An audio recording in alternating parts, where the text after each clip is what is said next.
All right. What is up, everybody? Whoever decides to come through. Um, Let me just see if it's on.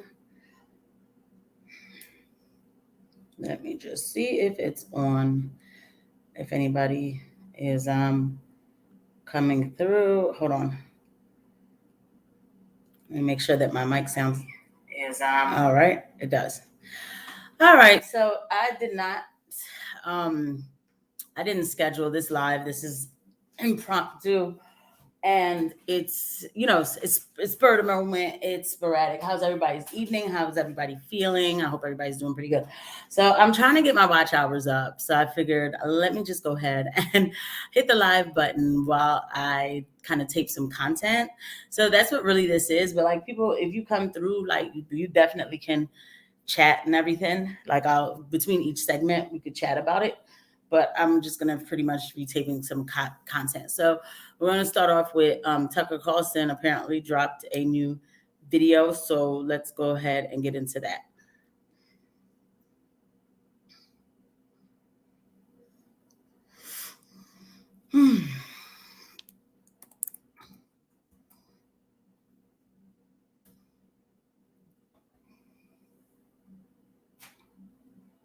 Yeah, 2 hours ago. I didn't even know.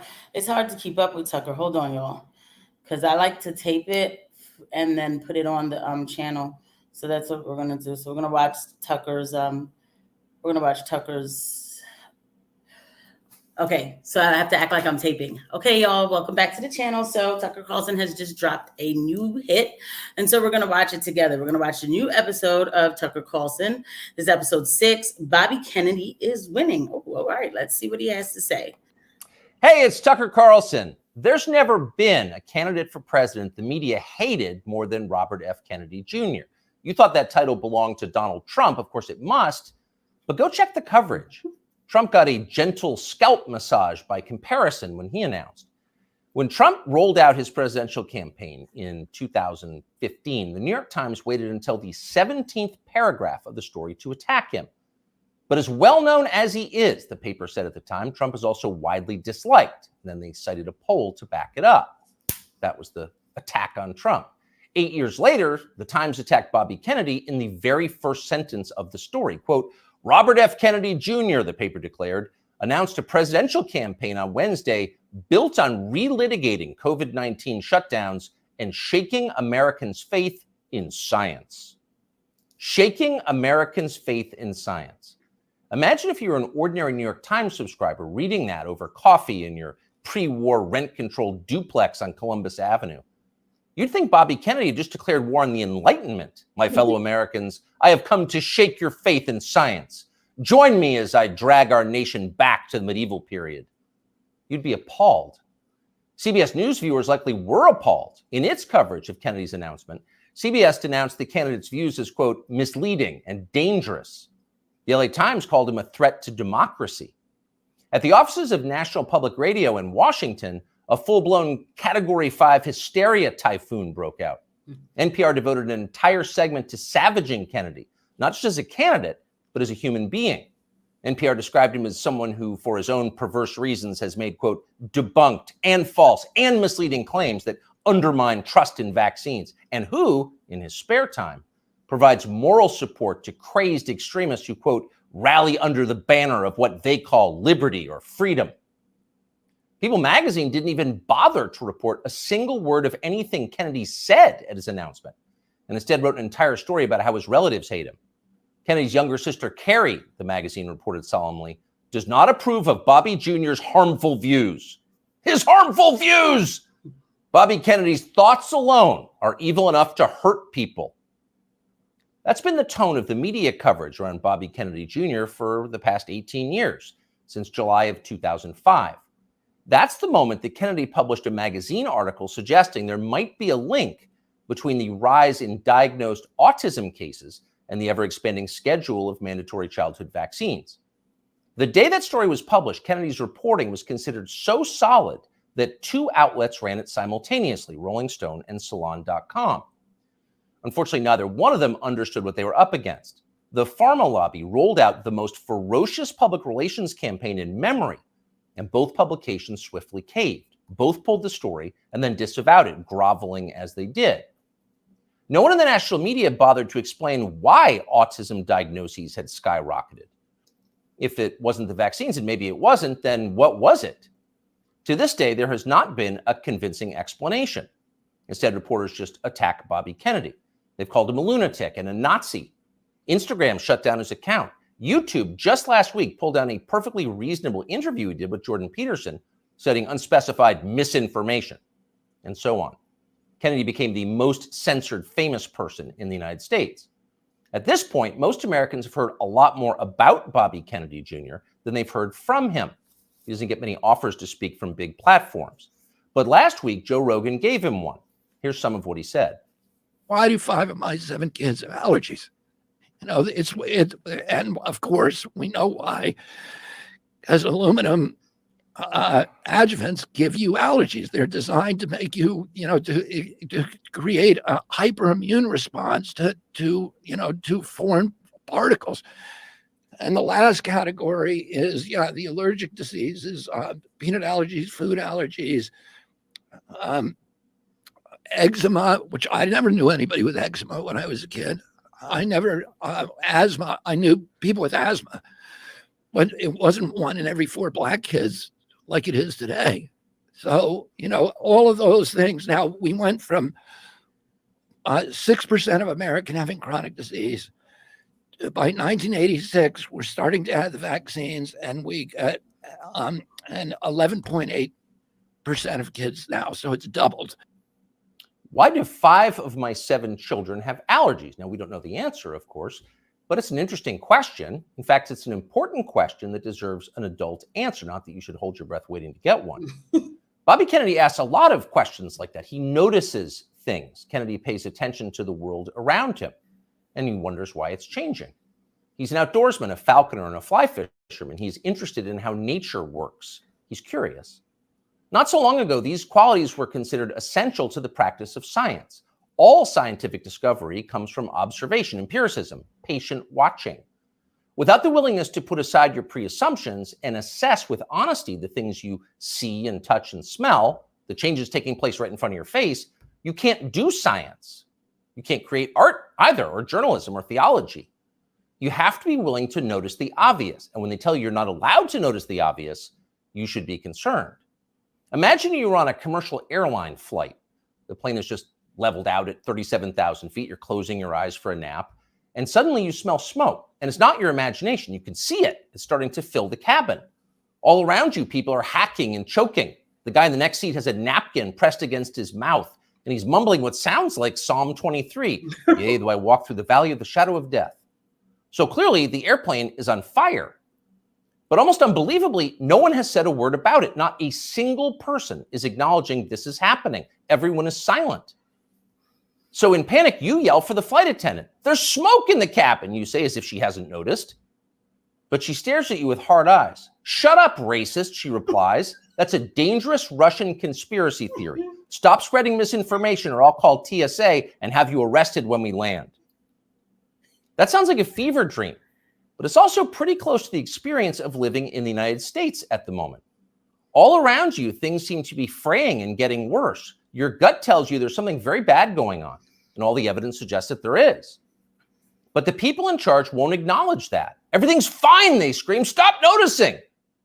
But wait, I don't remember this many kids having allergies or asthma or eczema or autism, or for that matter, body dysmorphia. And why so many suicides? What's going on here? Shut up, stop asking questions. That's their answer. But Bobby Kennedy won't stop asking, and that's why they hate him. As Kennedy spoke on the Rogan Show, a reporter for Vice.com called Anna Merlin was watching. Merlin was so enraged by what she saw that she dashed off an article attacking Joe Rogan's employer for allowing the conversation to take place. Spotify has stopped even sort of trying to stem Joe Rogan's vaccine misinformation, read the headline. The piece never even described much of what Bobby Kennedy had actually said. Merlin dismissed the entire interview as, quote, a detailed survey of Kennedy's most dangerously incorrect views, a far too extensive list to outline in full.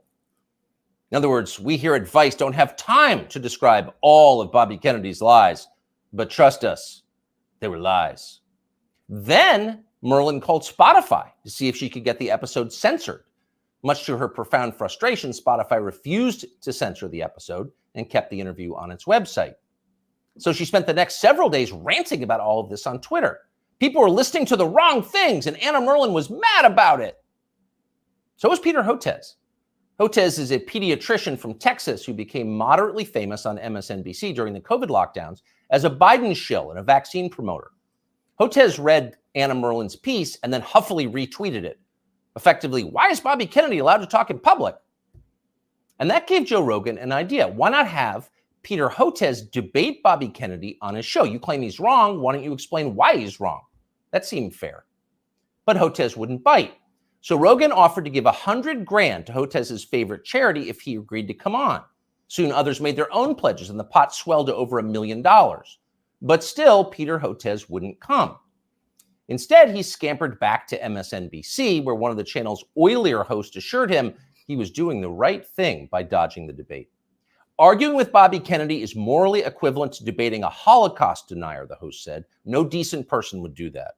And of course, Hotez agreed. Quote, 200,000 Americans needlessly perished because they believed the anti-vaccine disinformation and refused to take a COVID shot. So really, talking to Bobby Kennedy would be a lot like abetting murder. And Peter Hotez, MD, PhD, was not going to do that. But wait a second, you ask yourself. Let's think about those numbers. 200,000 people died because of vaccine disinformation from Bobby Kennedy and people like him? How do we know that? Is that really science? No, it's not science because we don't know that. We can't know that. There is no way to know that. Peter Hotez's claim is a political attack posing as science, and he specializes in those. Here he is on television during the so-called pandemic. It's all about mask compliance. That's going to be absolutely critical because if you don't have masks, remember this virus aerosolizes. So even 6 feet is not enough. It can go 17, 18 feet, several meters. What we really have to do is have vaccine mandates in the schools. We should have a rule that anyone who walks into a school over the age of 12 has to be vaccinated. This is the nature of the anti-vaccine movement in this country. It's somehow married now to far right-wing extremism and white nationalist group. Anyone who's unvaccinated and has been lucky enough to escape COVID, your luck is about to run out. And I call it anti-science aggression coming from Senator Rand Paul, Senator Johnson, members of the House of Representatives, in addition to those two senators, are killers. It's all about mask compliance. We must have vaccine mandates for children. Take the vax or you will die. Anyone who disagrees with me is a white nationalist and a killer and probably an agent of Putin. Do we say probably? Let's revise that. Certainly an agent of Putin. Again, here is Dr. Peter Hotez. We're starting to see now those same anti-vaccine messages that's coming out of the U.S. And now we're finding it in Africa and Latin America. And remember, what the other reason we're seeing this is the Putin government has, this has been reported by U.S. and British intelligence, has been piling on with this whole systematic program of what's being called weaponized health communications, trying to destabilize democracies with anti-vaccine, anti-science messages and targeting. So according to British and U.S. intelligence, anyone who disagrees with Dr. Peter Hotez is a disloyal American working to destabilize our democracy on behalf of Vladimir Putin. Now, by comparison, never in his life has Bobby Kennedy Jr. said anything half that demented. But keep in mind, Peter Hotez claims to have a valid medical license. He is allowed to treat patients. After a while, even MSNBC viewers were going to have some questions about a guy who talks like that, and apparently some of them did. As the lockdowns wore on, the population started to notice that many of the core claims the TV doctors were making were untrue. You'd only need one shot. If you got the shot, you would never get sick. You would never pass the virus to others, and so on. They said these things, as you know, again and again. Ultimately, they were proven wrong, but they never admitted it. They just attacked the people who noticed. Here's Dr. Peter Hotez calling for the Biden administration to arrest anyone who questions the COVID vaccine. Wow. The Biden administration has to realize that that anti-science is a killer, disinformation. It's not even just disinformation. This is an anti-science empire right now, and we need Homeland Security. We need the Justice Department. We've really got to figure this out. And the Health and Human Services will not be able to figure this out on their own. It's not a medical problem. It's a law enforcement problem. They've doubted me. Arrest them. It's a horrifying outburst if you think about it. If you were on tape saying something like that, you would be deeply ashamed. But Peter Hotez is not ashamed. He's become even more grandiose. Hotez has written a self-congratulatory new book called The Deadly Rise of Anti-Science, a scientist's warning, as if you were a scientist. Here's how Hotez describes himself in the book's promotional literature. Quote, during the height of the COVID-19 pandemic, one renowned scientist in his famous bow tie, appearing daily on major news networks such as MSNBC, NPR, and BBC, and others, Dr. Peter J. Hotez often went without sleep, working around the clock to develop a nonprofit COVID-19 vaccine and to keep the public informed. During that time, he was one of the most trusted voices on the pandemic and was even nominated for a Nobel Peace Prize for his selfless work. He also became one of the main targets of anti-science rhetoric that gained traction through conservative news media. End quote, though we could go on. So here you have a renowned scientist, selfless, trusted, going without sleep, self-denying, persecuted by extremists for daring to tell the truth. The Albert Schweitzer of cable news. That's Dr. Peter J. Hotez. The fact that a partisan buffoon like Peter Hotez can describe himself this way with a straight face and the backing of a publisher makes you despair for the country's future. But don't despair. There is hope. Hotez will never debate Bobby Kennedy Jr., but it doesn't matter. Kennedy has already won. He's more honest than Dr. Peter Hotez, and that's obvious to anyone who's paying attention. A New Economist poll shows that Kennedy is more popular and far less hated than either major party frontrunner. After almost 20 years of being silenced, Bobby Kennedy Jr. is being heard, and why wouldn't he be? Kennedy's theories about vaccines may be right, they may be partially right, they could be even utterly wrong. No one's proved it either way. But what we can say with certainty is that America's medical establishment has beclowned itself for all time. Its official positions on vaccines, psychiatric drugs, puberty blockers, reassignment surgeries, a long list of other politically fashionable priorities have no connection whatsoever to legitimate science. It's all effectively witchcraft. At the annual meeting of the American Medical Association in Chicago last week, for example, delegates issued a statement attacking the body mass index as a tool of, quote, racist exclusion, which has caused historical harm. Next year, they will denounce thermometers and stethoscopes. They're insane. Compared to them, Bobby Kennedy is a mainstream figure, and people understand that. That's why he's winning. And you know he's winning by how his critics are doing. So just 4 years ago, Anna Merlan was regarded as an important expert on conspiracy theories and misinformation. She'd written a book on the topic. Here she is talking about it. I've always thought that in the case of conspiracy peddlers, it's not necessarily a super profitable enterprise to ask whether they really believe it or not, because I don't know what's in their hearts. I don't know what's in their minds. All I know is what they spend their time doing, which is promoting conspiracy theories. In the case of ordinary people, conspiracy consumers, and most Americans are, to some degree, consumers of conspiracy theories. All the studies that we have show that like 1 in 3 Americans believe in some conspiracy theory to some extent. For the people in the very sort of deep end of the conspiracy pool, people who are consuming a lot of conspiracy content, I think it's really important to look at the way it helps them make sense of the world and make sense of our political moment and make sense of a lot of times like what's happening in their own lives. All the studies that we have show that like 1 in 3 Americans believe in some conspiracy theory. Huh? You'll notice the upspeak, the rising inflection at the end of the sentence. That's a familiar tick in Brooklyn. It's designed to turn a declarative sentence into a question and thereby belittle the listener. Do you follow me? Is this too complicated for you? So the lady in the nose ring wants you to know she's smart, but she's not. When Merlan recorded that interview, Vice, where she now works, was valued at more than $5 billion. Genius investors like James Murdoch were showering the company with money.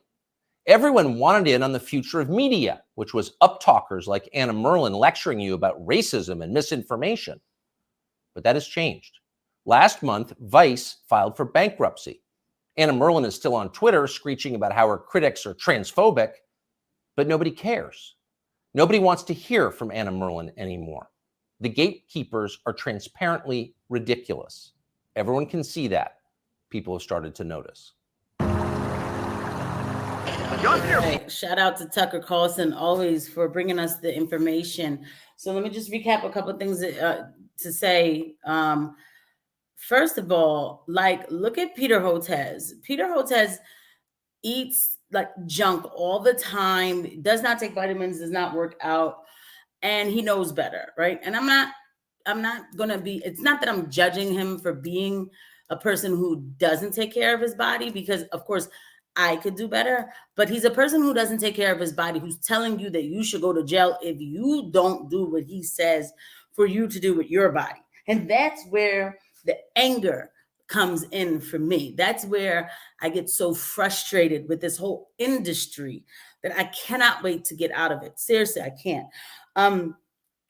So real quick, Tucker Carlson, God bless him. I'm glad that he did make this episode. He was a very big skeptic at first too. Now, he's not saying that he believes everything Bobby Kennedy said, but he did used to make certain jokes about Del Bigtree, but he also has said in his time, like, that he's made a lot of mistakes, and he realizes that he's made a lot of mistakes, and he's growing. So I like to see the maturity. I like to see it, I do. And it's not that you have to agree with somebody, but like, he's listening now more than he was just talking when he first came out prime time. Anyway, when they talk about hyperimmune response, I'm not going to get into everything, but when they talk about hyperimmune response with the kids, when Bobby says, like, well, why does my kid have allergies and everything else, did we know that aluminum gives hyperimmune response? Yeah, your immune system can be hyperactivated off of anything. To even think about it, like, I'm 40, right? And when I was a kid, I don't think any of us had any kind of allergies. And we took vaccines, right? But you have to know, like, the schedule changed. It grew rapidly. Like, it's definitely increased rapidly since I was a child. So, and then I started meeting people who had peanut butter allergies. And then it was like, oh, don't give them the peanut butter until they turn a certain age. And there was all these certain type of theories until the kids started being allergic to lemons, and strawberries and whatever else. So it's like, well, what happens? What is going on? And it's like, can we have a real conversation, and can we test every theory? But there's one theory you're not allowed to test, and that's the part that makes it frustrating. It is. Or even the kids that are now, there are a lot of kids who are schizophrenic. Why are 6-year-olds schizophrenic? Why?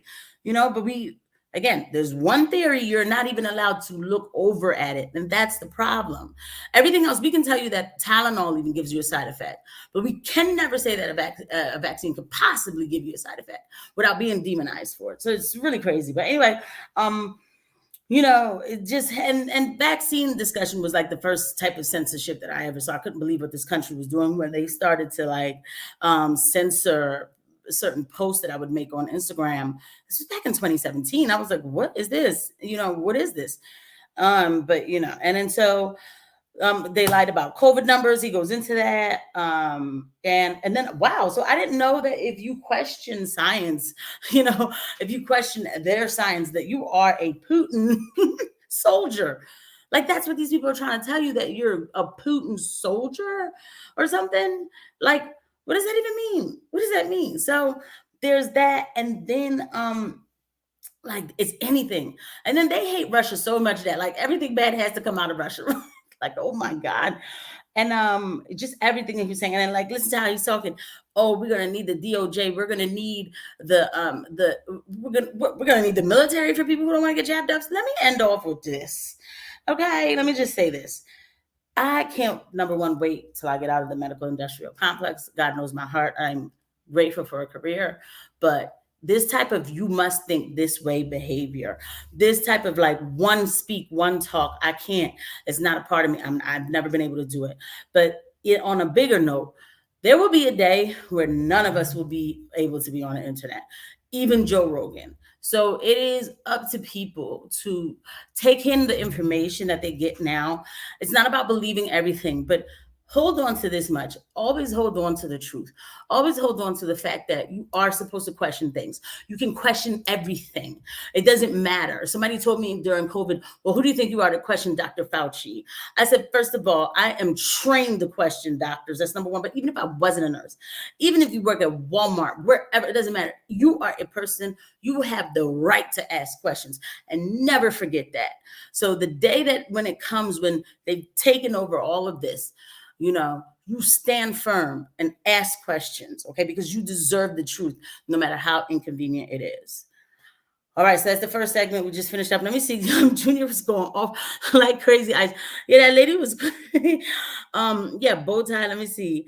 That lying doctor seems the type to get busted with that.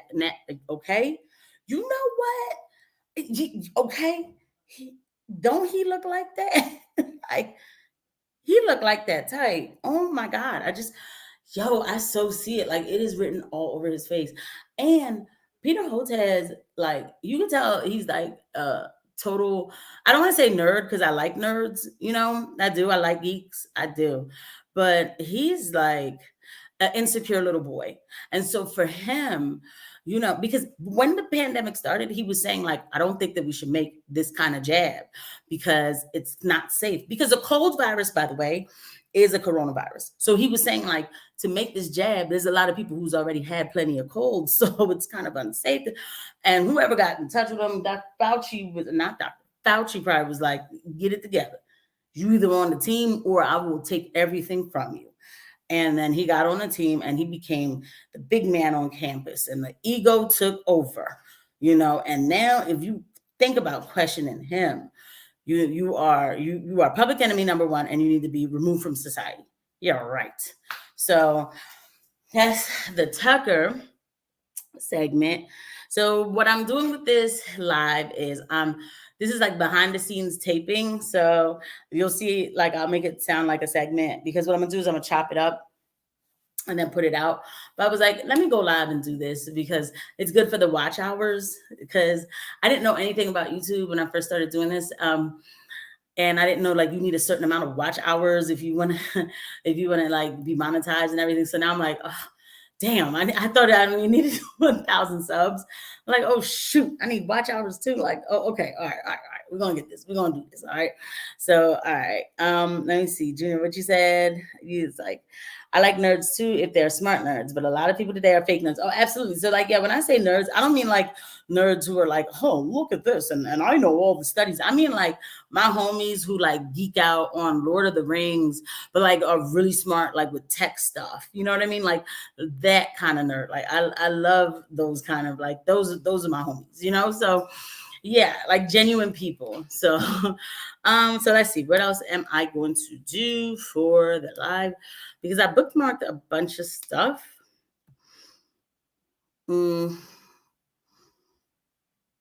me just touch on this real quick, because Governor Josh Shapiro is probably going to, I don't know what the plan is here. Like, if I was anybody, like, I would not. Okay. Okay. So let's just do this segment really quick. So, all right. What's up, y'all? Welcome back to the channel. So Governor Josh Shapiro is bringing in jet dryers from Pocono Raceway to dry the roadway in order to paint the lines on the newly built bridge. So if y'all don't remember last week sometime, I think it was like last week, I-95 exploded. Okay, there was a tanker that apparently supposedly made a wrong turn, or they turned too hard or tipped over. I don't know. It caught on fire and then it burned the bottom of the bridge, and then the bridge collapsed. And people were thinking like it was going to take months to rebuild this. But Josh Shapiro has been really motivated to get this done in weeks. I don't need things to be too fast. You know what I'm saying? I really don't. So I already know I'm not probably going to go on that thing until like another 3 months. I know me, I know. But just as an update, Hold on, because he had made. Oh yeah, here he goes. He's oh God. I hate my bookmarks do this too. To rebuild I-95 on time, we need 12 hours of dry weather to complete the paving and stripping process. With the rain in the forecast, we reached out to Pocono Raceway for help, and they're bringing their jet dryer to Philly to help dry this section of I-95 and keep us on schedule. All right, well, that's what he says, and he's very motivated. I'm not staying stuck on this segment too long. I do not. Josh Shapiro is. Hold on. I hate when my hands do that. Josh Shapiro is. I mean, he's a Democrat. So, and he's all about like child mutilation. So that was definitely not my pick for governor. But whatever. Wow, I just saw one of y'all comments. Okay, so yeah, he's the governor, and that's what he's trying to do. So I guess he's showing off. Whatever, he can have it, and we'll just basically leave it right there. So I'm just gonna end off this segment with that and keep it moving. All right, what else do I have on my bookmarks? I don't even know if I even want to get into that. Like, it's just so annoying. I mean, I guess I probably should, but not right now. All right. We're going to do a little bit of geopolitical stuff because Joe Biden is a creep. All right. Let me come back to this. There's going to be a lot of skipping and everything. Let me remove. So what you said, YouTube just lowered it to 500 just last week. I started busting my ass to get that 1,000. Like, no, it's all good though. I need, because I want to get more numbers, of course, than 1,000. I'm not going to stay at 1,000. So, I mean, it's all good, but wow. But I wish they would do something about those watch hours. Damn. Yeah, you should wait to use it until it's been well tested with heavy track. Okay, so I'm not tripping, right? Thank you so much, because I'm like, I'm not getting on that thing until I'm just not getting on it. You know what I'm saying? Like, I'm good, because not right now.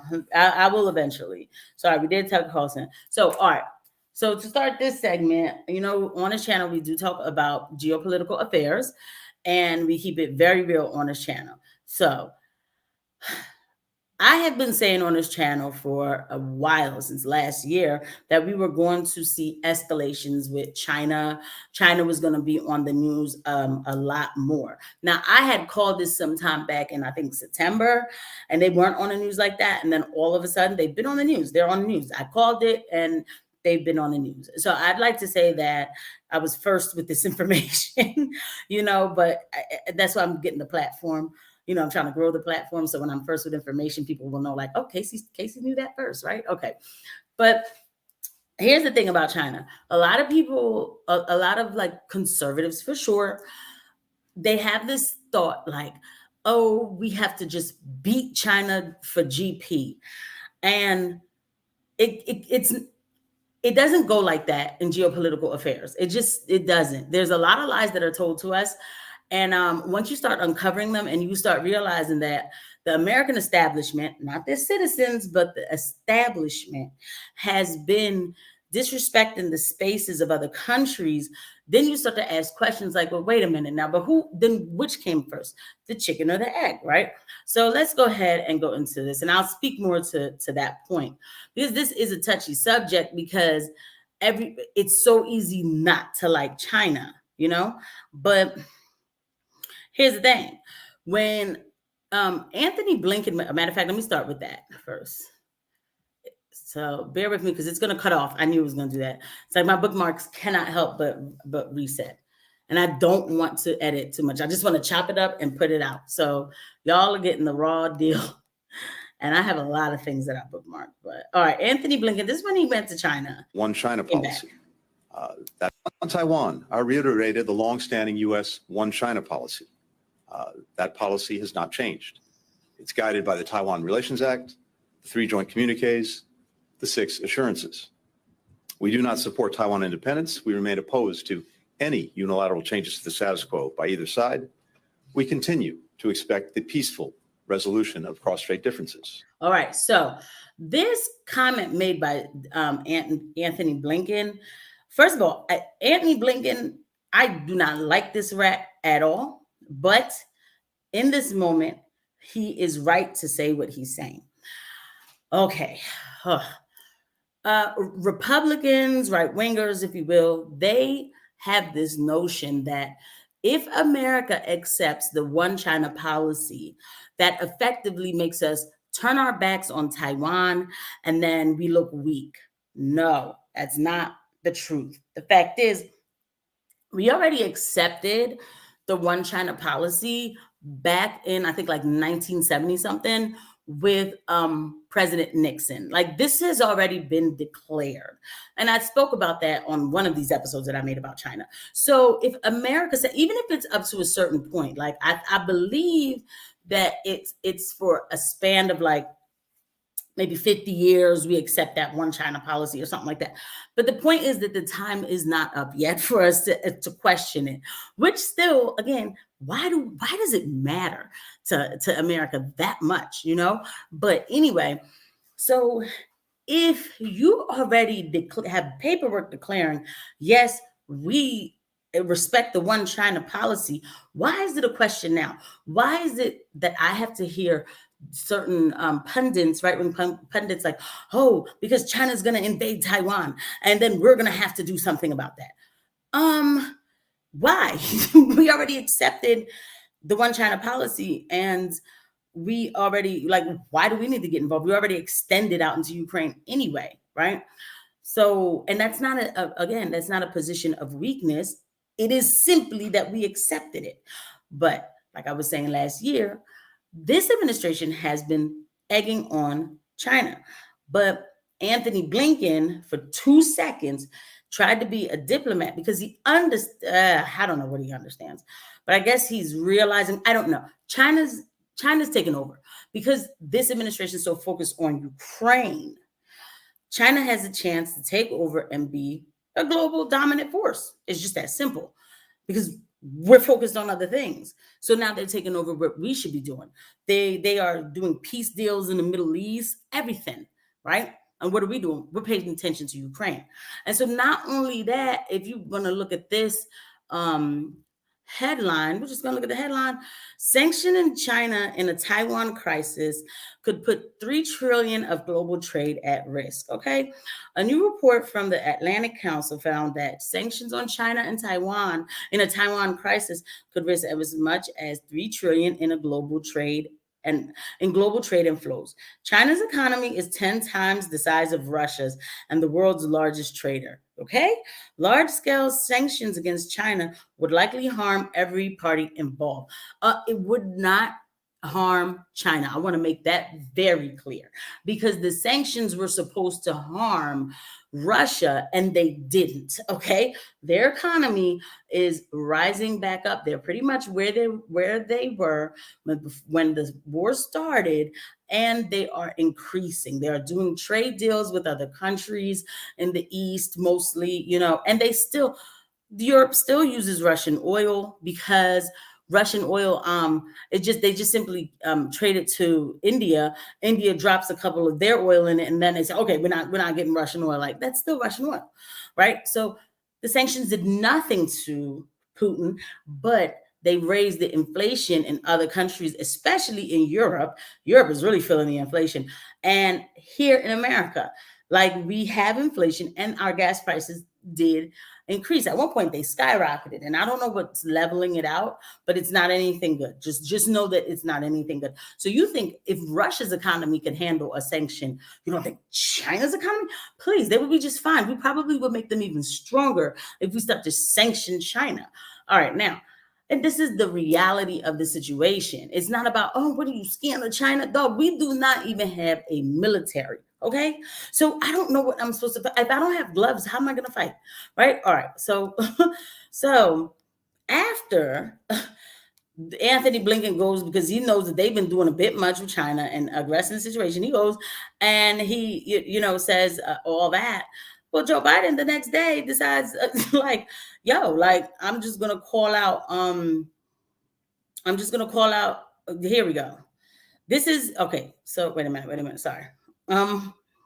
Biden says in his comment on Xi being a dictator did not undermine or complicate relationship with China. But that's the thing, it did. So Joe Biden, after Anthony Blinken goes and basically grovels to China, because our diplomacy is all over the place. We wouldn't have to do stuff like this if we weren't playing ourselves and trying to poke a bear when we're not really ready for it, right?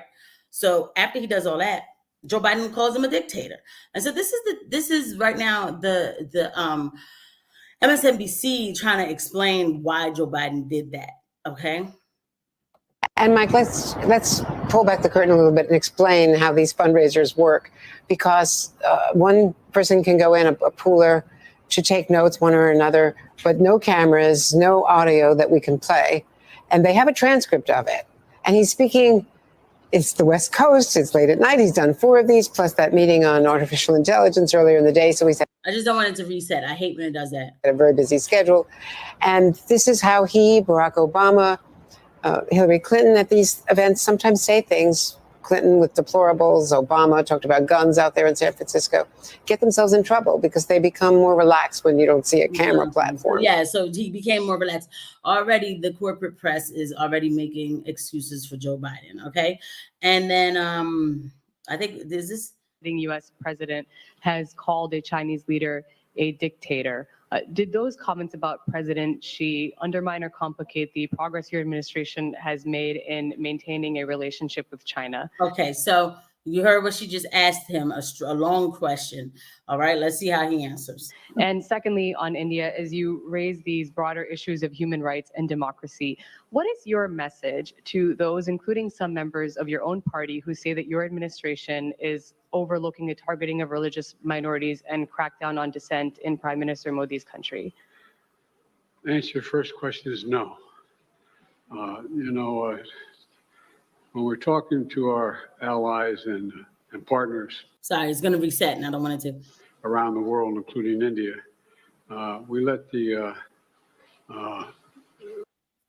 fuck, it did it anyway. Because, sorry for cursing, because the man is taking forever to answer the question. All right, so he already said no, right? And it's just so annoying. But I want you guys to see Modi's face when he's answering this question. God. To be the first time in. Your first question is no. When we're talking to our allies and partners around the world, including India, we let the idea of my choosing and avoiding. Real quick, just say, I want you to see his face. He's looking like, what the hell is going on? He's looking like, well, how long does it take to answer the question? What is he saying? It's written on Modi's face. I just want y'all to know. Saying what I think is the facts with regard to the relationship with India, with China, is just not something I'm going to turn around. He's like, change very much.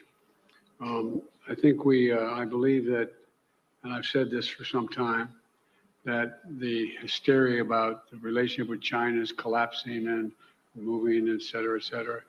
We had an incident that caused some confusion, you might say. But the Secretary Blinken had a great trip to China. I expect to be meeting with President Xi sometime in the future, in the near term, and I don't think it's had any real consequence. Okay, all right. Thanks, Joe Biden. Please, I can't even take it. I can't even take how long it took for you to just simply say that.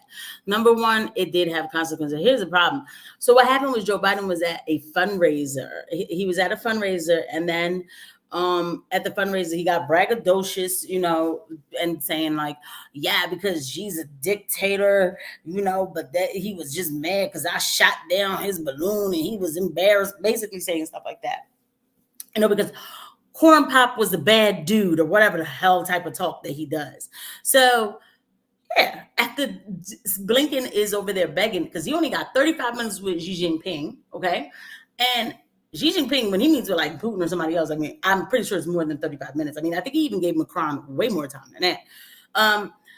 He, after that, he's like, all right, everything gonna be cool. Xi Jinping is every time y'all tell us we chilling, everything is chill. You guys do something else, such as Nancy Pelosi going to Taiwan, selling weapons. They gave $10 million, was it $10 billion or $10 million? I reported on this last year to Taiwan for weapons. Why? Like, why? And then they've been mobilizing in the Philippines and everything. This is not just China doing things, okay? And so he's like, every time we say everything is cool, something else happens. And then guess what? The next day, Joe Biden makes those kind of statements. And so it's just, and of course, this is their minister, the secretary of like, I don't know, the foreign secretary, foreign policy. And they're saying that he's pretty much absurd. You know, it just was bad. It was a bad look, what they said. And this is the type of people who I'm talking about. I don't know who this man is. President Biden calls Xi Jinping a dictator. He should double down and give him the finger. Why? Why? Because we have a military that's strong right now, you know, because we're not being demilitarized by Ukraine, because the 2 last bits of bullets we have for anything isn't being sent over to Ukraine along with all the money, huh? That's why. I'm a realist, okay? I'm not going to go and try to bother somebody when I have no way to defend myself. And that's really what's happening. We are stretched too thin. We don't have enough recruits in our military to the point where they are recruiting illegal immigrants. And they'll say that, oh no, they're migrants, but illegal immigrants. If we said it again. So the last point I want you guys to see, this is the strong guy. So they're asking. Thank you, friends. So what's happening here is that they're asking Joe Biden about that dictator situation. Look at this. Thank you so much. Thank you so much. Thank you so much. Thank you so much. Yeah. The patient, the nurse, oh God, what is he doing? He's scratching his head. I'm tired. Nance, I'm ready for bed. It's 3 o'clock. Let me tell you something. I'm not even trying to make a joke. I take care of the geriatric population. You know, sundowning, everybody thinks it happens at nighttime. It doesn't. It starts somewhere around 3:30, 4 o'clock in the afternoon. I'm so sincere. Okay. Joe Biden's ready for bed right now. All right. Look at this. Oh my God. Like, I'm sorry. I can't. How is this okay? Like, this is mean tweets. So we ended racism, y'all. And this is what we got in return. I'm sorry. I'm sorry. Okay, let me just let it go. Let me just let it go. Let me let it go. And to end off, even the New Zealand prime minister is like, because they were asking him, like, how do you feel about what Joe Biden said, basically, you know, about Xi Jinping being a dictator? And his answer was, whatever China's government is over there, it's their government over there. That's it. The fact is, America, we are not, look, all of this, I hear, you know, oh, we need to pull away from the China economy and all that. Yeah, I get it. We had a president that was trying to do that by, you know, adding tariffs, making people bring their companies back to America and all that. He was trying to do that. But, you know, we had to end racism and get rid of him. So we're back here again, you know? So here we go. So I don't know. This is just the reality of the situation. No, I'm not no punk. Oh, what are you scared of China? No, but we don't have a defense, period. And they do. So it is what it is. All right. I'm glad, Junior, that you put Bruce Willis, because I have to talk to y'all about Mel Gibson. That's right. Okay. All right. Because I have to make a segment about that. What is up, Jonna? How are you doing? Give baby a hug for me. Hey, Hypno. Hey, I just I decided to just turn on the computer and just like go live and tape behind the scenes. So this is what it is. This is a behind the scenes look at what that girl Casey does when she's taping her segments. And you don't have to worry about any rainbow flags showing up anywhere because we don't do that here. So let me see. Junior said, people with brain disease get angry a lot. Yes, they do. And you're so right about that brain disease situation. They just defunded 223 animal shelters to fund a payment to Ukraine. So now those animals won't get help. You see what I'm saying? We are transferring everything to Ukraine. We have the president of the United States is so compromised.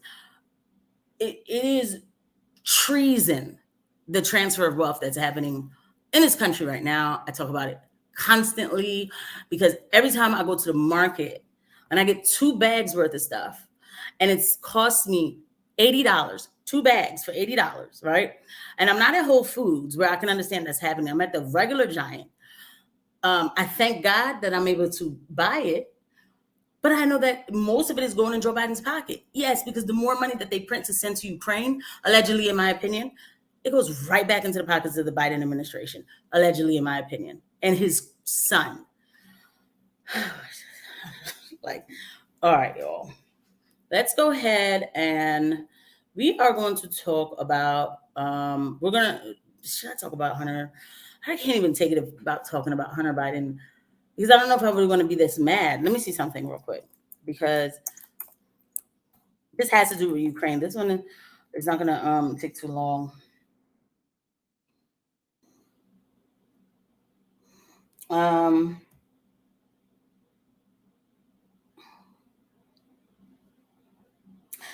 Somebody found, okay. We are not going to watch 8 minutes and 26 seconds, but we are going to watch a little bit of this. I remember when this happened. In my mid-20s, right, the first time I really came over here. You know, I had a whole bunch of weird paranoid suspicions about what the hell was going on because there was a lot of stuff I couldn't understand. Right. And nobody was really bothering to explain it to me. They don't. And and I formed a bunch of opinions about the town and about the people in it that were like, surely that couldn't be, because a whole place can't be like, you know, Weird Town, you know, where the stranger wanders in and all the people are in the bar and they all shut up when he looks at them and and they tell you don't go into the house on the hill, and it's like that. And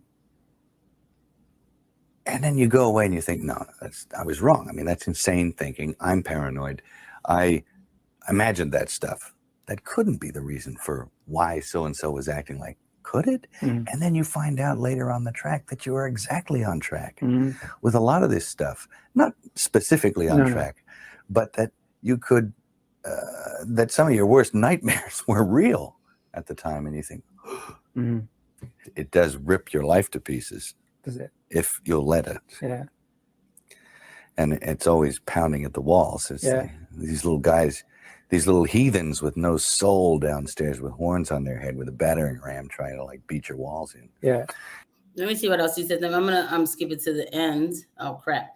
Oh, this person must have just he probably reacted to it. Let me see. You have to. I just left for a while and took a couple of years off, bought a place down in Australia and started digging holes and putting up fences and birthing cattle and all this kind of stuff. And it was fun, you know, it was fun. It was great. And it was a good breather. You know? Yeah. Jim, I remember when Mel Gibson was all over the news. Okay. I remember this, and even if it wasn't that episode. So I remember when Mel Gibson did the Passion of the Christ, right? Hold on. So I'm trying to find, and then hold on. Mel Gibson, Hollywood installment. No. I'm sorry. I do not want to break too hard on this. I'm gonna edit this. Anyway, I remember when hold on, let me look at this. Anti-Semitism. I know exactly what I'm looking for. And don't make fun of me, y'all, because sometimes I don't know how to spell that. By anti-Semitic that I don't know how to. All right, let me see. Mel Gibson acceptance speech, despite the filmmaker and actor's history of anti-Semitism. They called Mel Gibson an anti-Semite, and I can never remember why. ADL groups. Hold on. I gotta be careful. Last week on Larry King Live, Marlon Brando made the shocking statement that Hollywood is, quote, run by Jews. I'm not going there today. They will take over my whole YouTube. I have to find it. Sorry guys, I do have to find it. Hold on.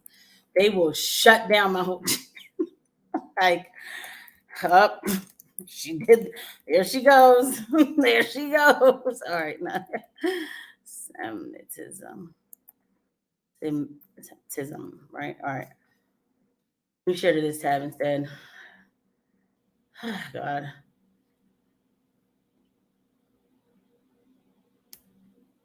Okay, forward.com. Absolutely every anti-Semitic thing Mel Gibson has ever said. Okay. The latest news on this front actually quite old, stemming from a Hollywood party around 1996 on June 21, 2020. Winona Ryder 2020, they were still calling him an anti-Semite. Winona Ryder repeated an anecdote she first made in public in 2010, telling Sunday Times that Gibson asked if she was an oven dodger. Oh, she's saying that he asked her that in 2010. She lied about it over a decade ago when she was talking to the press, and she's like, oh, so she was running around saying that he said that, but maybe he didn't. Man, I can't. Okay, hold on. Okay. This is the one that I remember. August 2003. Before the release of The Passion of the Christ, former New York Assemblyman Dov Hikind leads around 50 Jews to the Fox News, Jewish people, I don't like saying Jews, to the Fox News offices in Manhattan to dissuade 20th Century Fox from distributing the film, claiming its content suggested that Jewish people bear collective guilt for the death of Christ. So effectively, I remember it will result in anti-Semitism and bigotry. It really takes us back to the Dark Ages. Now, there was a time when Jewish people definitely were persecuted. So I can understand the sensitivity. I'm going to let them have that part, right? But I remember this, like I remember this whole thing when I never saw The Passion of the Christ, but I remember them getting mad, like, oh, this is an anti-Semitic movie. This is an anti-Semitic movie. But I'm like, it's a movie based on the person, like Jesus at the cross, like dying at the cross and everything. So I'm like, why is it anti-Semitic? Like, I'm confused, And then like, I know it's like, oh, because they were Jewish. So this story goes like the children of Israel, they did not think that Jesus was God, right? Okay, they didn't think that. That's the point. So if they thought somebody was committing blasphemy to say that they are God and they're not, their first reaction would be to end the person, right?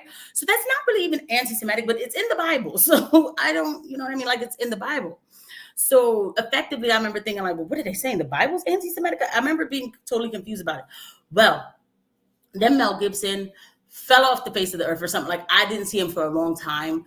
And there was always like a story. They blackballed that man for a long time. And that man's a good actor. Right.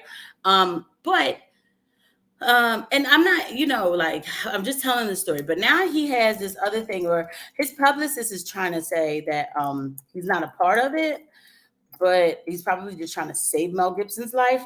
But hold on. He started smiling. No. Where is the guy? Yeah, here he is. So Tim Ballard. He's an ex-CIA, all that. So he knows his stuff, right? And he's been battling child trafficking. This is something he does, on the side. Like, he's not working for the government anymore. I want you to hear where the child trafficking is going on. Ukraine, got a phone call from Mel Gibson. He actually did the final edit of The Sound of Freedom. That's how we know each other, but not well enough that I'd be getting phone calls. He told me that he was in Budapest at the time. This was right hours after the invasion. And he said he supports a bunch of orphans in Ukraine and he was worried about them. And he asked if I could help get them out. So now I got 12 from my wife. I got 13 others from Mel Gibson. And I'm thinking, okay, I got this list of kids I got to get out. I told Mel, I said, you got to help me. This is going to be expensive. I won't ask you for direct donation, but can you help me film this? Let's film what's happening so we can get people to understand and they can support us. He said, no problem. He helped us get set up and started filming. 4 months later, what I thought was going to be maybe a documentary about Ukraine ends up being a 4-part docuseries. It's almost done. It's being produced by DNA Films and executive produced by Tony Robbins. That's how crazy it got and how prophetic my wife was. When I showed up in Ukraine with a list of, I think, 20 names, the Ukrainians countered me and gave me over 10,000 names of orphans that they didn't know where they were because of the chaos caused by war. And more importantly, and more frightening to me, was the fact that I know that human trafficking is a $32 billion a year business. It's the fastest growing criminal enterprise in the world. And I also know how kids get forced into that market. And it's through vulnerable situations like in the aftermath of a hurricane, mostly in a developed country, or an earthquake, or in this case, a war. And so the traffickers call it harvest time. And that was the intel we were getting. And so we weren't just there to extract those kids, but look for leads. And it really was a miracle what happened. You know, it's one of these things that, you know, faith precedes the miracle. I take a lot of comfort in the fact that there's only one time in the scripture where Jesus gets mafioso. It's righteous because it's Jesus doing it. But if you listen to his words, yeah, he's talking about when I believe Jesus says, like, you know, basically like you should want to basically end yourself if you would want to hurt a child, you know, like something like that. But I want to be very clear. I don't have a problem with the people who live in Ukraine. The citizens are, I'm sure, are good people. A lot of them want to be liberated anyway. So I'm sure they're good people. Because you heard that man say, you know, I came with like 20 names and then they handed me like 10,000. So the citizens there, the citizens are actually being persecuted by their authoritarian, psychopathic president, allegedly, in my opinion, but I have seen evidence. Okay. So what is going on in Ukraine? You know what I mean? Like, it's like we have to, so it goes right here. You see how everything is connected.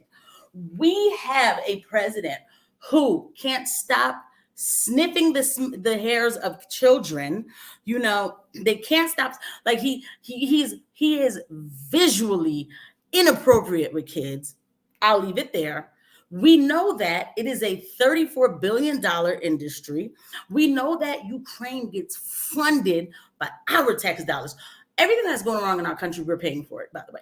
And not just tax dollars, the inflation.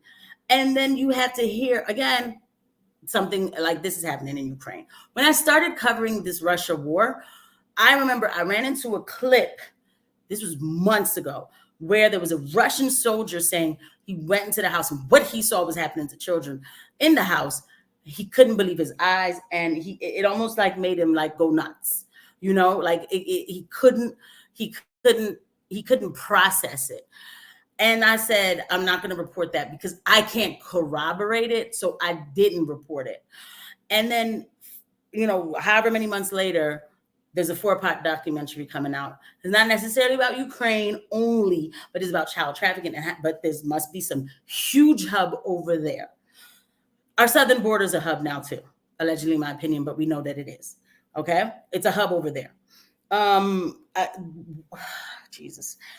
It's too much. It's just too much to process. And there's not a lot of words that I could come up with to make sense of it all.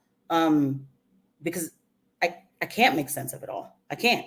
I ask God for strength to be able to deal with hearing it and reporting it, waking people up. It is a very important. Let me just end with this. So I guess it does go back to getting political.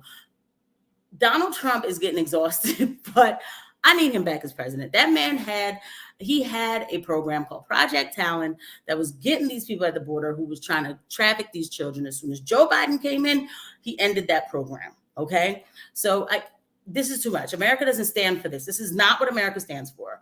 Even if we had things that were happening that we needed to fix, but this is going to an extreme level and it's terrible and it's not right. So somebody like Mel Gibson was persecuted, like they blackballed. I call it persecution because it's like when somebody doesn't do anything really that bad, like, why are you bothering that person? And we see it today.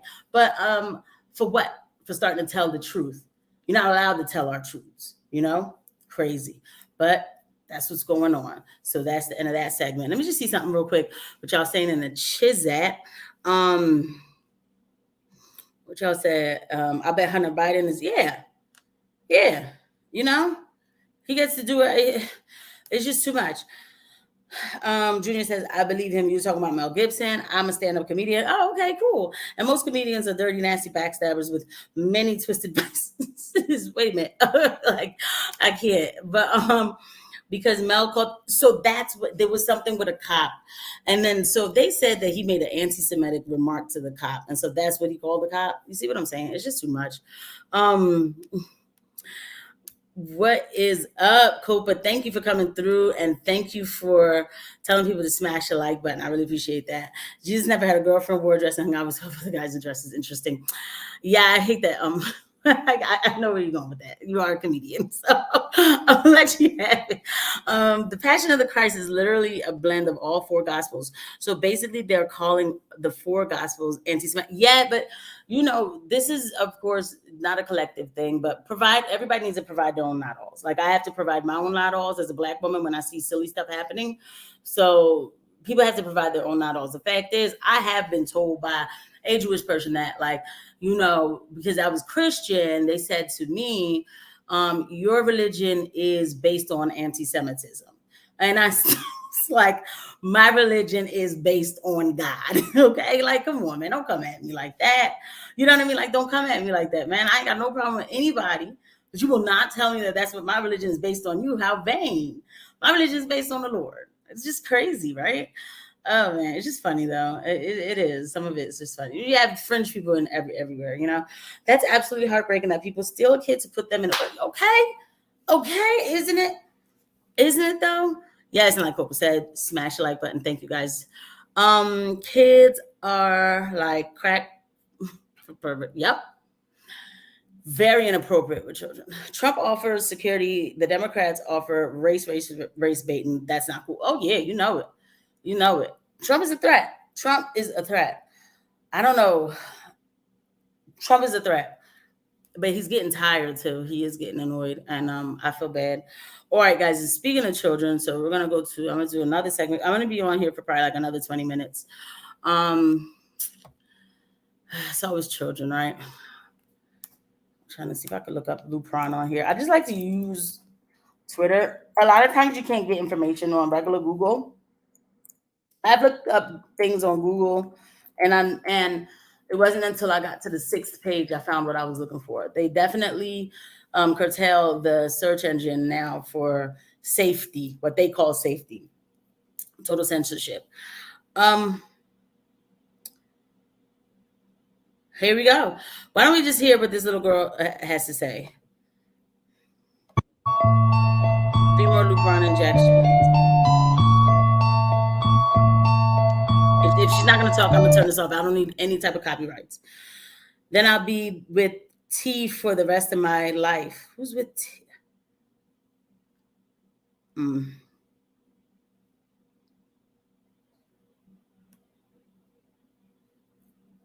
that's the injection. The child doesn't look happy, by the way. And there's a reason why I'm bringing up Lupron. So freaking sad.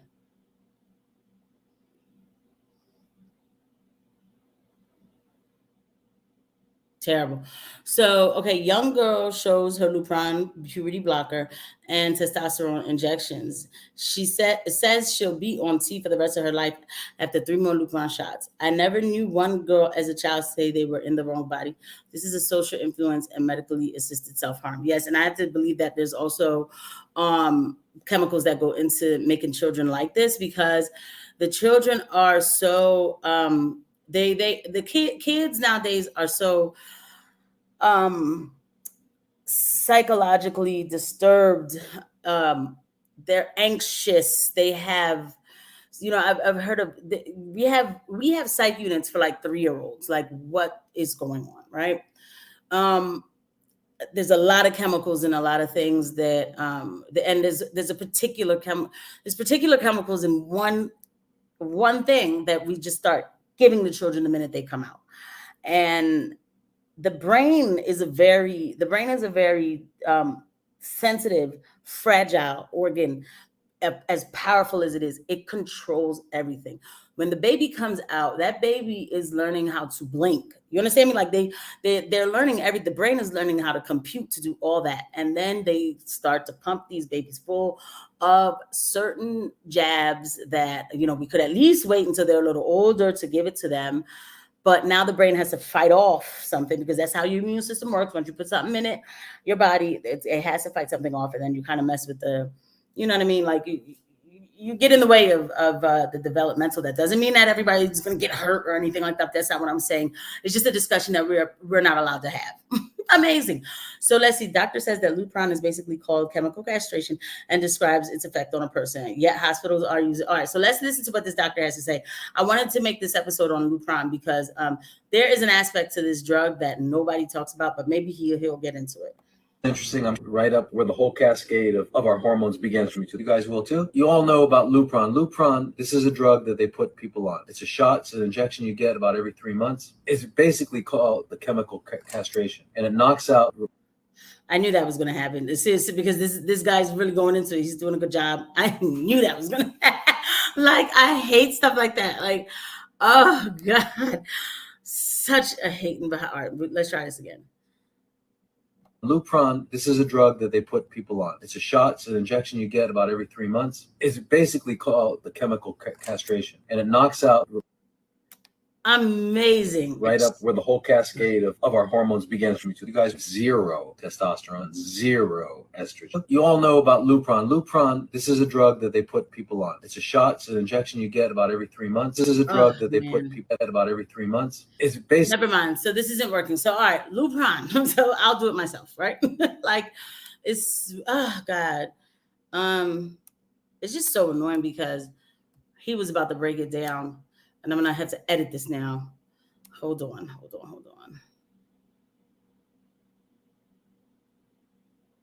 All right. Bear with me, y'all. Thank you for being patient with me. Peter Tatchell claims he doesn't know Lupron was used on. He's clearly not an expert. All right, we're not doing this. I need, God. 12-year-old child is given Lupron. Hold on. All right, I'm just going to have to come in and do it myself then. I'll just do it myself. Let me see. Lupron, or maybe he's going to. And ensure that the parents are informed every step of the way. This just feels to me like, if I had to guess, I'd say that this is voluntary. No, that's not him. All right, my bad, y'all. I'm going to take care of it myself. Wait a minute. All right, maybe. Used to chemically castrate sex offenders? You know what? I'm not sure that we should continue with this interview because it seems like it's going in a particular direction. Well, you're a medical professional. I am a medical professional. So you don't want to talk about the drugs that you give to kids, or? Again, I'm a physician and I use medication. You're choosing exploitive words. Drugs I give to kids. I'm choosing a chemical word that was in a dictionary. That's not a correct term for puberty blocking. I could look. No, it is absolutely a correct term. I'll take it over. I'll do it. I'll do it myself. Like like Thanos said when he put on the glove. Lupron is a hormone blocker that is given to prisoners who've committed the felony of hurting children. So it's chemical castration for that, and then so it'll like disinhibit the feeling of wanting to have sex, but it does more than that. Lupron is also given to women who have endometriosis, and it's supposed to stop their menstruation, so that because when you have endometriosis, you get heavy, flow. Well, I don't want to trigger heavy flow, and then you get pain. You get a lot of pain. So then they say, like, let's just stop the menstruation, right? And so that'll make everything better. Yeah, except the side effects from the drugs it's terrible. It's to the point where some people have stopped taking it and they still feel the side effects. So, and yes, it gives you like the hot flashes. It sends you into almost like a menopause, right? Because you've stopped your flow. So it sends the person to like a menopause. And so they get the hot flashes, they get all the, the bloating, the whole thing like that. But what it also does that nobody talks about, it sends them into, people say just a depression. So if we're going to say a depression, it sends you into a change of mental status, okay? Change of mental status. So that means that something's going on in the brain, right? So when they say depression, depression isn't just, oh, I don't feel like I want to move or get up. All right, just so everybody knows, as a quick introduction, I am a registered nurse and I've worked in like all different kind of fields, and I have worked in the psych field. So you see different levels of depression. There is some depression where people just don't feel like doing the day-to-day activities of daily living. And there's some depression where it gets to a point of psychosis, where people are hearing voices, they are hallucinating, and other such things like that. There are women who have complained about that with Lupron. There are women who were given Lupron and were told, like, this is going to help you, this is going to make you feel better, and their lives have been changed forever. Because the thing about the change of mental status is sometimes it doesn't, even if you take away the issue, it might not kick back to normalcy. It might not. So sometimes, so that can happen. That can happen. And so now they're giving this drug to kids. They're giving this drug to kids, and they're stopping their, they're stopping their usual, they're stopping their puberty. This is a part of growing up. They're taking away something natural that's supposed to happen. And nobody's talking about what it's doing to them mentally. And I've even been told that it can mess them up, with their developmental, as far as even their cognition, right? Which I totally can see it. And we don't, and they're just so happy to give it. And you seen the lady, she got very defensive. Your choice of words. Well, what does that even mean? Like, what do you mean my choice of words? I'm just telling the truth. I'm just asking you a question. You're giving drugs to kids. I'm asking you a question. Lupron was offered to me years ago when and not to get, all personal or whatever, but, I was having, female issues, whatever. And they were like, well, we could just, give you something to just stop it. And then everything. And I was like, no, that doesn't feel right.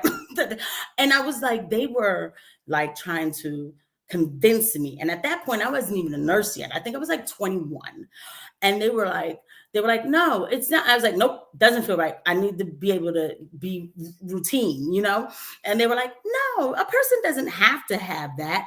And I'm like, don't care. I like, just want to be routine. I'm glad I knew that much. They don't talk to you the way how they should talk. They're always trying to sell you something. I'm not the type of person to say, don't take medicine. That's crazy, right? But don't just sell me medicine without telling me what's going on.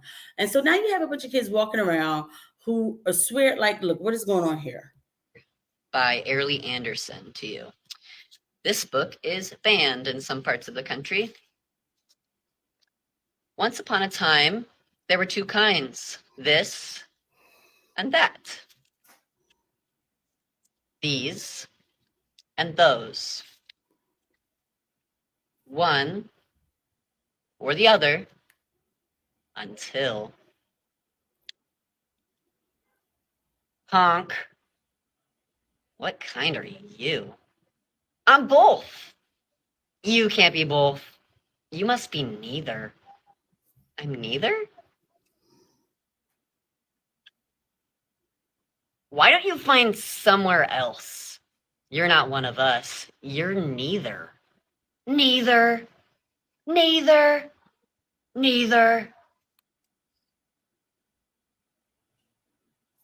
Where did you come from? Honk. I'm from the land of this and that, but I'm neither.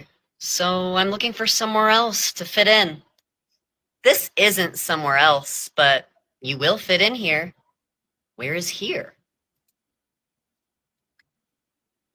So many different kinds.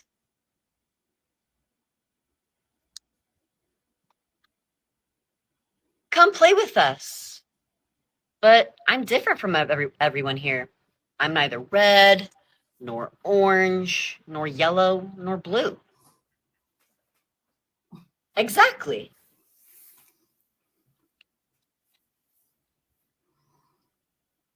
Excuse us, we're from the land of this and that, but we don't fit in at home.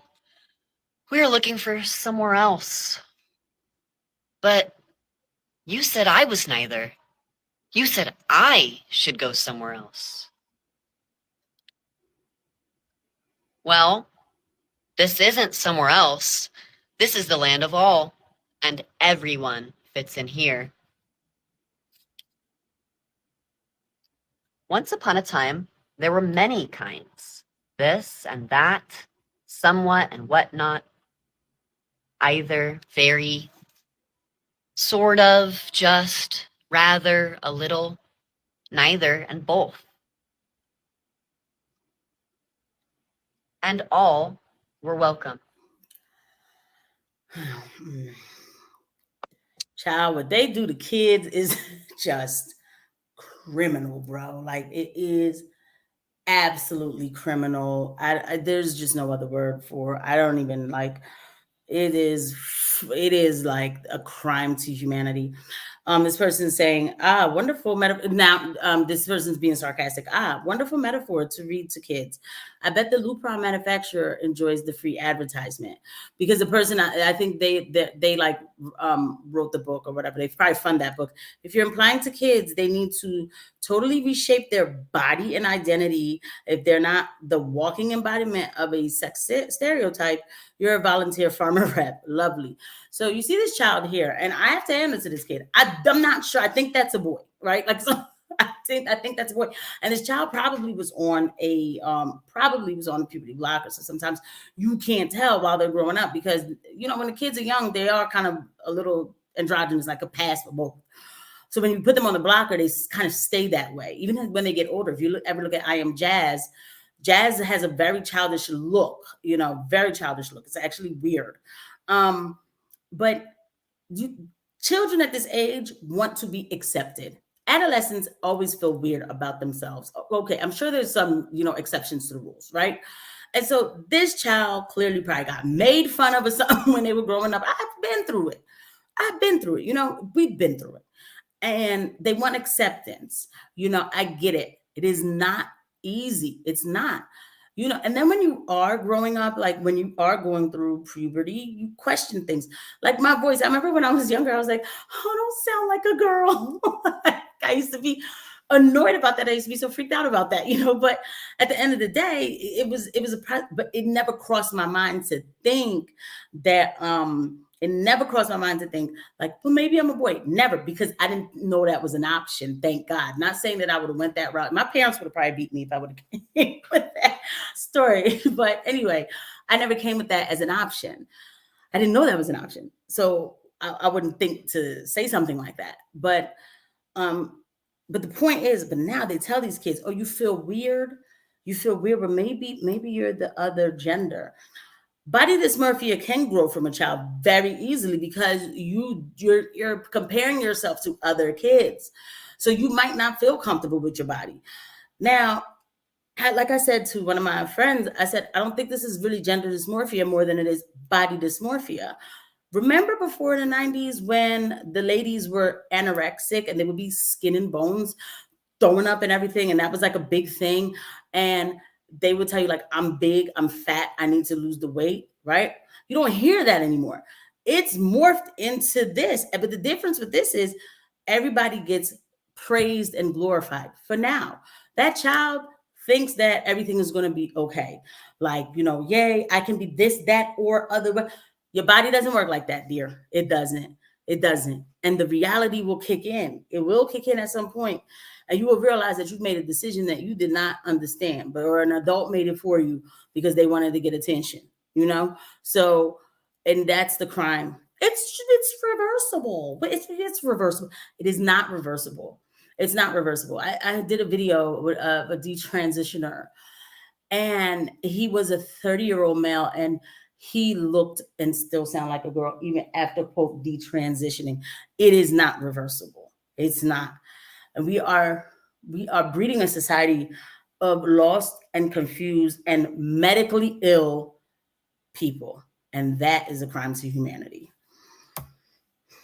Okay, so I'm trying to think if I pretty much covered everything I wanted to cover. Let me see what y'all was saying. Junior, thank you you've been killing it on the Chizette. You know what I mean? Thank you. Okay, we said that already. She said, sad because once you start chopping off body parts and chemically changing your puberty, that's irreversible. I just ended off of that. Like, that's irreversible. And they lied to them. Oh, it's reversible. No, it's not. Plus, the way too, they are so careless. They just they take all this tissue from the girl's arms and make this weird thing on their stomach. Man, always blue hair. I can't. That's how it is, right? Doctors have become nothing more than pill pushers. Glorified though. Pill pushers, they always were, if you really think about it though. They always, oh, your cholesterol is 10 points too high. Let's give you a statin. You don't need a statin. The statin's doing more harm than good. But now they're saving lives. They're proud of it. They were, I'm saving lives. Yes, the medical system does save lives. I have saved a life before in the name of God. Thank you, God, for the, for the gift that you've given me. But that's not something to walk around and they're so proud of it. It makes them like, quote, heroes, saving lives, And a lot of times it's women too. And what you said, always trying to divide. Yeah, that's what and they divide you, right? This is what the left does. They divide you. First of all, the white patriarchy. Everybody thinks you have to fight the white patriarchy. So now we're in communities to fight the white patriarchy. You're Black, this is your community. You're a Black woman, this is your community. You're a woman, this is your community. You're gay, this is your community. You're lesbian, this is your community. You're trans, this is your community. So they put them in a bunch of little communities, and then we still bring you guys together. Let's make a flag and let's go march, and we're together. So now we're all together fighting something, having an aimless goal and fighting an enemy that doesn't exist. They've done divided us so much. And then we're delusional and marching, but still broken inside and haven't figured out why we feel the way we feel. But we're now marching for whatever. Oh, you're fat. That's a new community too, by the way. We put you in a community. You know what I mean? And so instead of losing the weight or really working on yourself, you're marching to fight the bourgeoisie, the oppressor. Okay, some aimless goal, because mind you, other people don't care what you're doing. And then you just have a bunch of people who are borderline and getting hysterical by the minute. And at the end of the day, Joe Biden still gets the Ukraine checks, allegedly, in my opinion, right? Okay.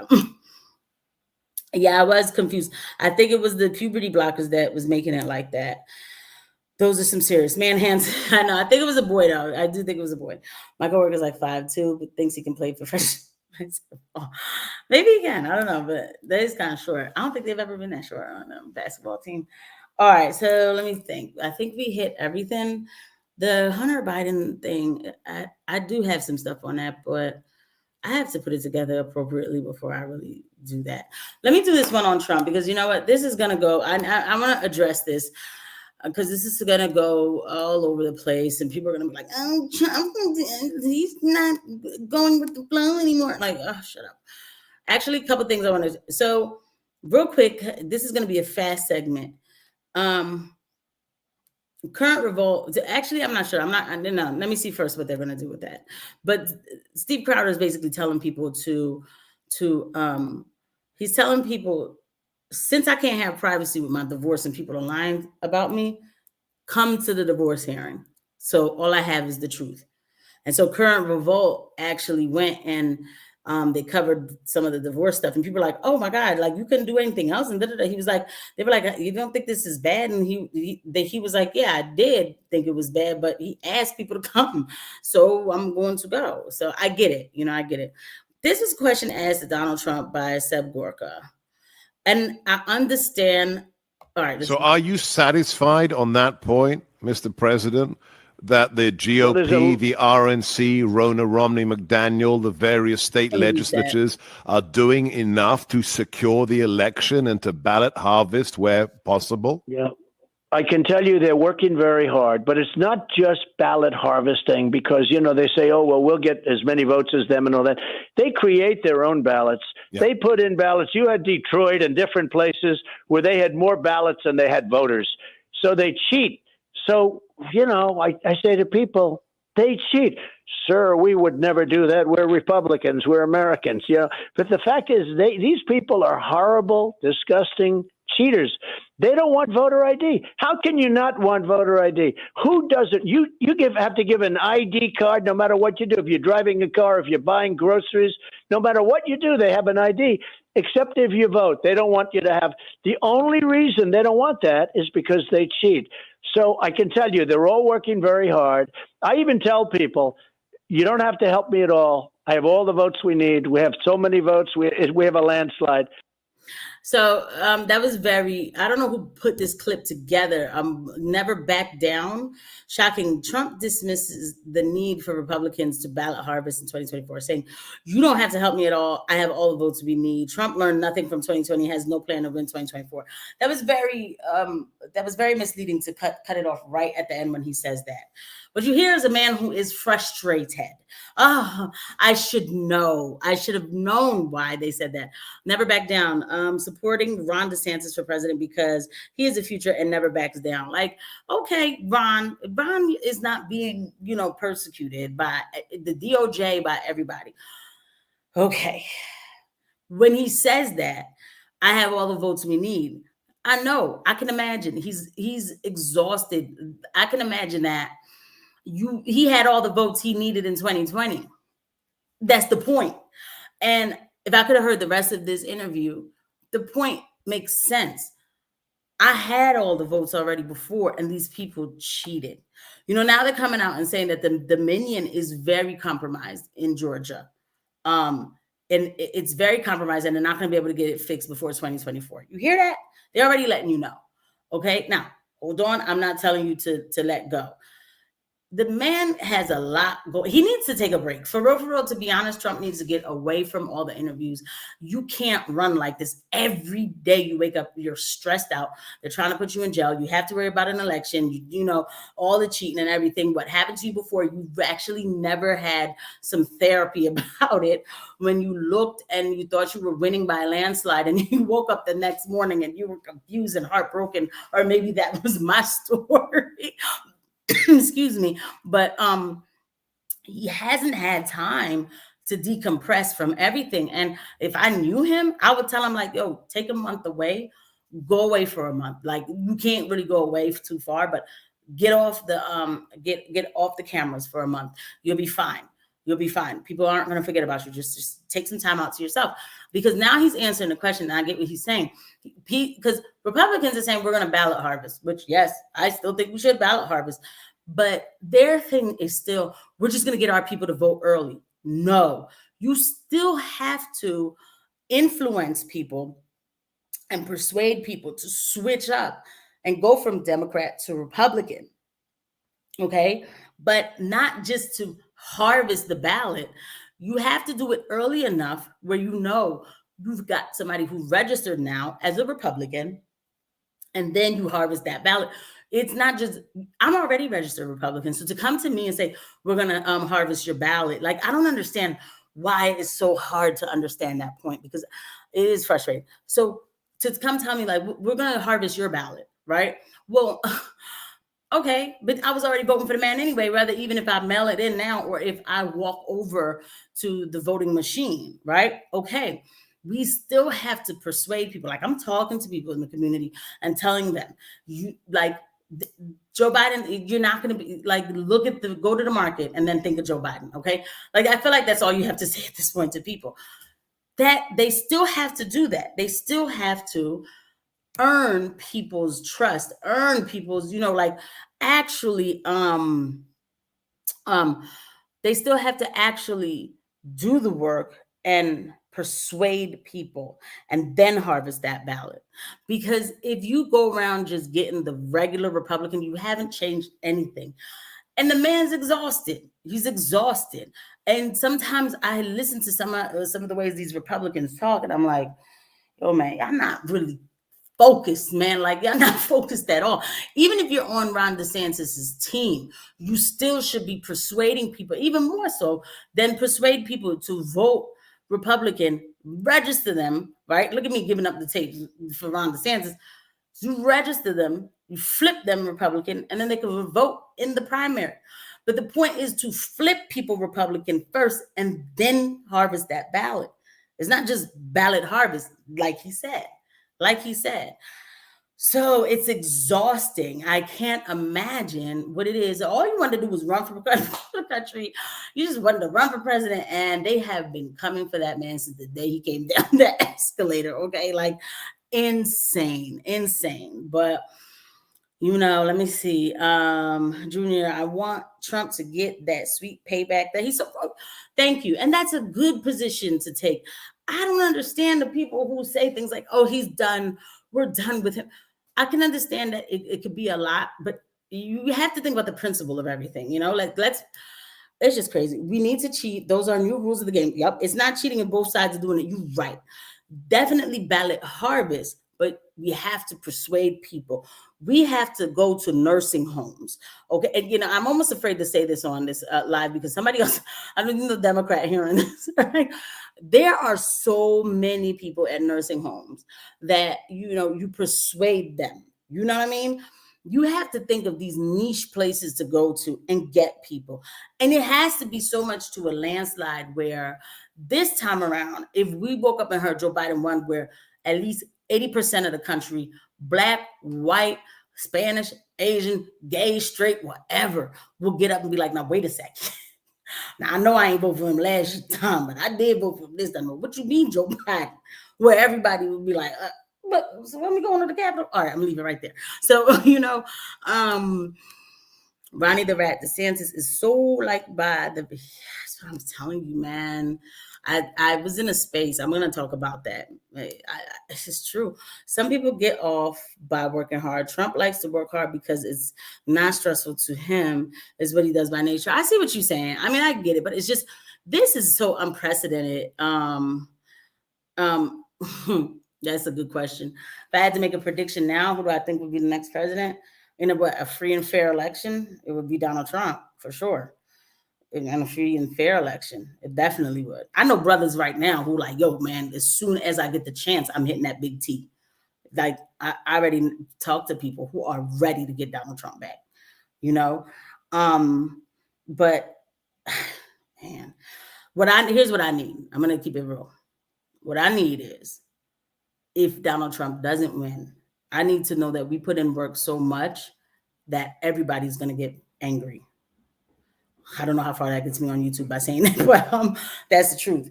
I need to know that they can't pull a fast one on us. That if they try, that we put in the work so good that everybody would rise up and be like, hey, wait a second. That's what I need. That's what I need. So, but what Democrats would be good to do right now would be to primary the hell out of Joe Biden. Absolutely. They actually have a contender that's worth something. RFK Jr. If it wasn't Trump, it would be him for me. But it's always Trump is way up top over RFK Jr. Not because I don't necessarily trust him. I don't know any of these people to trust them. So I don't like using that word. I like his policies as far as he wants to get us out of war and, medical freedom, of course. And, not really a gun control girl at all. 2A is 2A. You know what I mean? But I could definitely deal with an RFK Jr. more than a Joe Biden, right? Okay, so Democrats should primary the hell out of Joe Biden. So to give us an RFK Jr. and Trump, you know what I'm saying, competition. And what will happen is Trump would win, and that's fine. And then he could bring RFK into his administration. He actually did it before in 2016. He brought RFK into his administration. I didn't know that. RFK said it on Joe Rogan that he brought him into his administration to help with the vaccine stuff. But I think he was railroaded out somehow. Trump had some good people in there, but there were just like more bad people who got rid of the good people. It's just terrible. But I still need Donald Trump. While RFK Jr. knows we need to get out of the Ukraine war, and if there's anybody who knows that the CIA needs to be dismantled, it is RFK Jr. after losing 2 family members, possibly 3 from it, possibly 4 actually from the CIA, allegedly, in my opinion. Don't come for me, YouTube. But if anybody knows that agency needs to go, it would be him. He's been personally hurt by that agency, but I don't know if he has the strength to do it. Trump is a raging bull. Trump is he's unpredictable. He was in the first term, I think he was too trusting, but he's still unpredictable. So I need that unpredictability. I need that. I need a crazy man. You know what I mean? I need that. So I need the guy waving the gun, you know? But that's what I need. So and it has to be Trump. I need the guy waving the gun. I have to take that off of YouTube. So it has to be Trump. It does have to be Trump. Like, because what it's going to take, by the time any president comes in, we are going to be in a full-blown hot war with Russia. Allegedly, in my opinion, from what I'm not a prophet, but from what I'm seeing. And so what happens? What is going to happen? You know, because believe me, the Biden administration is going to make sure we are in some sort of position in 2024. There's going to be a lot of calamity in election year. So, because this election, if 2020 was already a serious one, this one is the one, because now a lot of us have seen what this administration is about. And we're like, they gotta go because they want to take our freedoms. So they have to go, you know, they have to go. And Ron DeSantis, I'm sorry, like, you know what I mean? He's a great governor. That's good. But sorry, my guy, I don't trust you. I went on a DeSantis space and they were like, yeah, Trump is lost. He doesn't know what he's doing. They were going off about Donald Trump, right? Hold on. I'm going to finish. I'm going to end off with that story. I'm going to come back to the chat.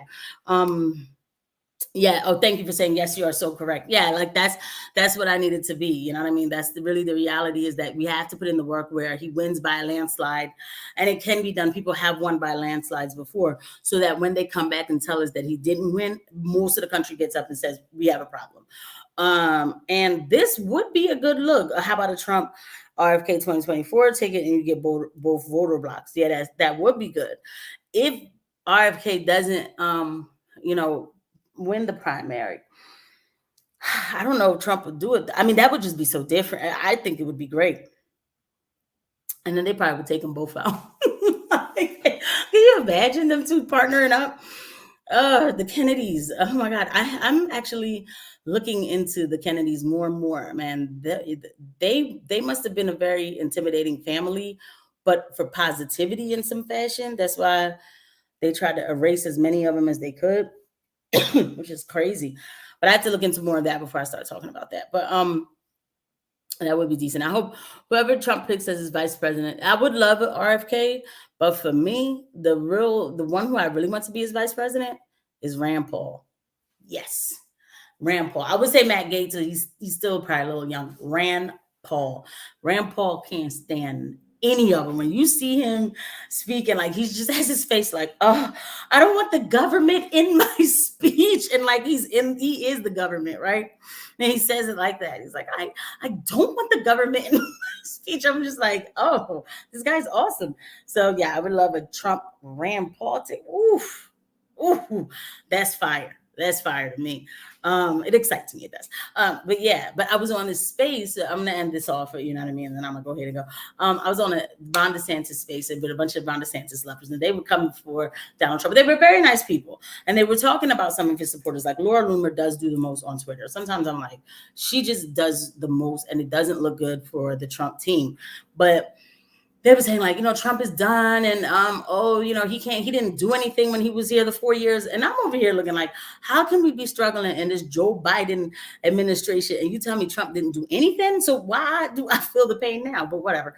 And so, but when I came on, I said, listen, I get it. Like, DeSantis is great culturally. Like, I don't get me wrong. Like, he's really on top of the ESG and everything. Like, I totally get it. And that is very important, although really a president does not make those kind of decisions for the whole country, but whatever.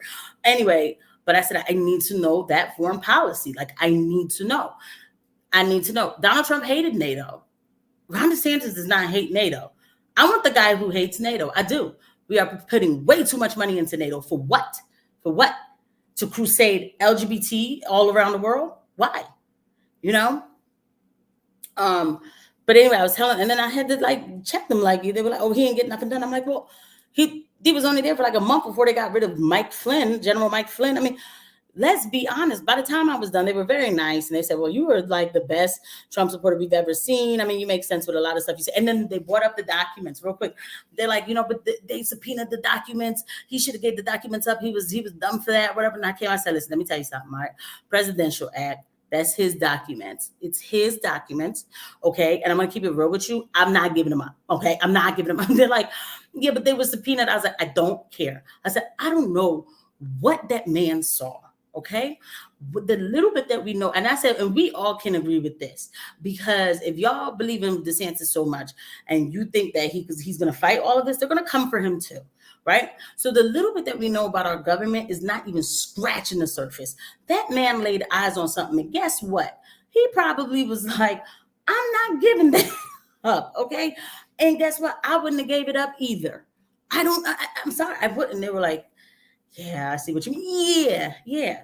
We don't know that I don't know." And this might be me just kind of like going into thinking too much, too hard, but we don't know what he saw. We don't know what he's seen and what kind of paperwork he has and what he's laid his eyes on and what he took out of there.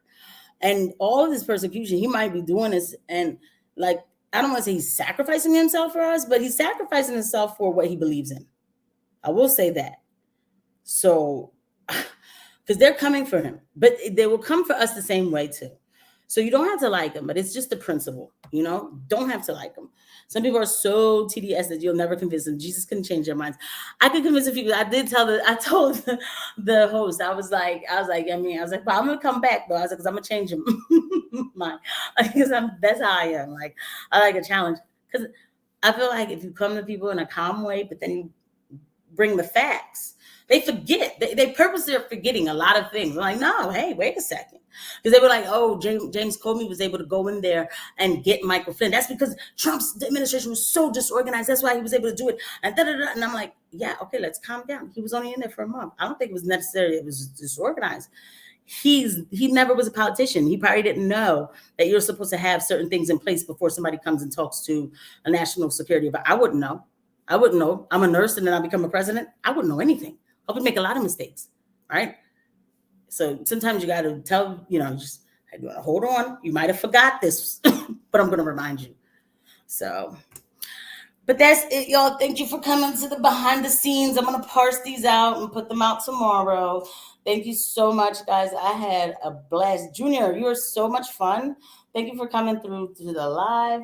And all right, I'm going to go ahead and end this. And I'll see you guys at the next one. Bye.